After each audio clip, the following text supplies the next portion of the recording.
सुमित्रा नंदन पंत जी की ये कविता दो लड़के 12वीं क्लास के सिलेबस में पाठ्यक्रम में सम्मिलित है। आज मैं यही कविता पढ़ने जा रही हूँ। कविता पढ़ने से पहले मैं ये बात कहना ज़रूर चाहूँगी कि कविता का आनंद तभी आता है जब आप उसको पिक्चराइज़ करें, अपनी आँखों के आगे, कानों से सुने और आँखों के आगे ऐसे लगे जैसे वाकई ही सब कुछ आपकी आँखों के आगे चल रहा है। उसमें डूब जाएंगे तो तभी कविता आपके हृदय में बसेगी। मेरे आंगन में टीले पर है मेरा घर, दो छोटे से लड़के आ जाते हैं अक्सर। नंगे तन गदबदे सांवले सहज छबीले, मिट्टी के मटमैले पुतले पर फुर्तीले। कि मेरे आंगन के टीले पर, मेरे घर में, मेरे आंगन में दो छोटे से लड़के आते हैं अक्सर, जिनके तन नंगे होते हैं, वस्त्रहीन होते हैं, उनका शरीर गदगदा होता है और वो सांवले रंग के हैं, छबीले हैं, बहुत चुस्त हैं, लेकिन लगते ऐसे हैं जैसे मिट्टी के मटमैले पुतले हों।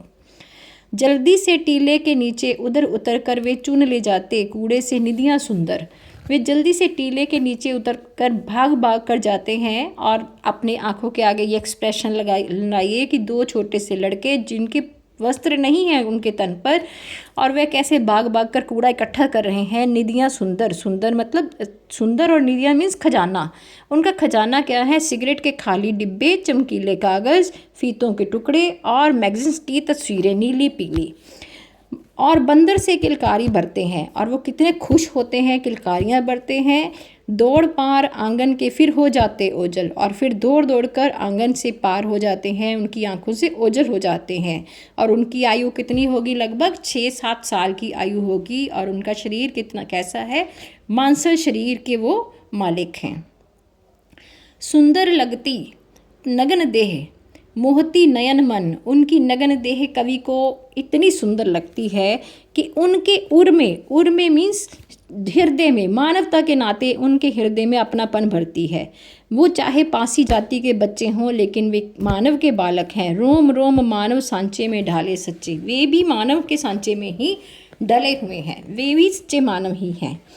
उसके बाद कवि ने कहा, अस्थि मांस के इन जीवों का हो ये जग घर, कि हड्डियों शरीर से, जैसे हड्डियों और मांस से जो शरीर बनता है उसका यही जग घर होता है।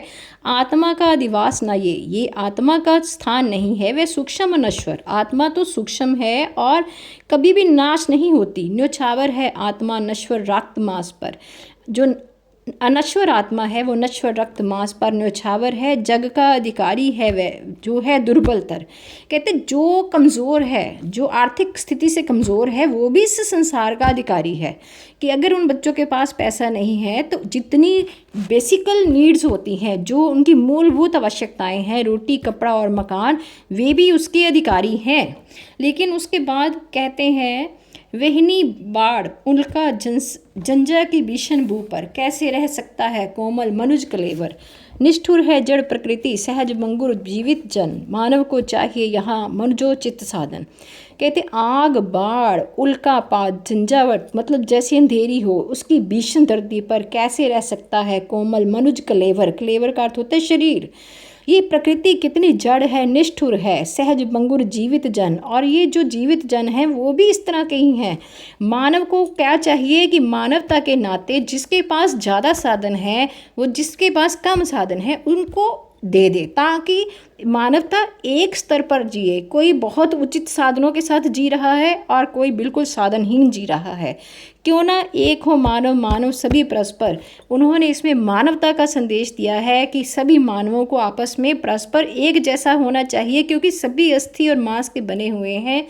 मानवता निर्माण करे जग में लोकोत्तर। और क्या करना चाहिए हमें इस संसार में? मानवता का निर्माण करना चाहिए। हृदय में मानवता की भावना होनी चाहिए। हर व्यक्ति बेसिक नीड्स का अधिकारी है।